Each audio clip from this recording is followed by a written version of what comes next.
Allahu Gjeleshanu në Kur'an tregon për njeriu edhe thot wa khuliqal insanu dha'ifa. Me të vërtet, njeriu është krijuar në vetveten e tij ka dobësi. Pa dyshim, Allahu Gjeleshanu e krijoi njeriu në formën më të bukur dhe më të mirë, siç thotë laqad khalaqnal insana fi ahsani taqwim. Ne kemi krijuar njeriu në formën më të bukur dhe më të përsosur. Ama në krijimin e njeriu, në vetvete njeriu, në veten e tij, në karakterin e tij, në trupin e tij ka dobësi. Me çfarë kuptimi?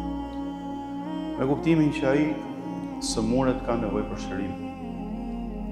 Atë e merr uria ka nevojë për ushqim, e merr etja ka nevojë për të pirë diçka për të shuar etjen. Bën gabim, ka nevojë që të kthehet edhe të kërkoj falje edhe të fitoj falje nga dikush. Bën gjuna, ka nevojë që t'i fshihet ai mëkat edhe ai gjuna. Pendohet nga diçka, ka nevojë që t'i pranohet pendimi dhe ta rinis edhe një herë pra jetën e tij, ose ta rinis edhe një herë ditën nga e para me gabimin e fshirë dhe me pendimin e pranuar.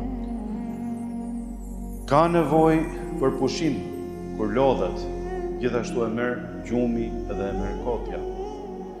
Dhe të gjitha këto dobësi që ka njeriu në vetveten e tij, pra në krijimin e tij, të gjitha këto vëllezër dhe mi dhe motra muslimane, mundet që t'i plotësoj tek ai I cili ka në dorë gjithçka tek Allahu Xheleshanu.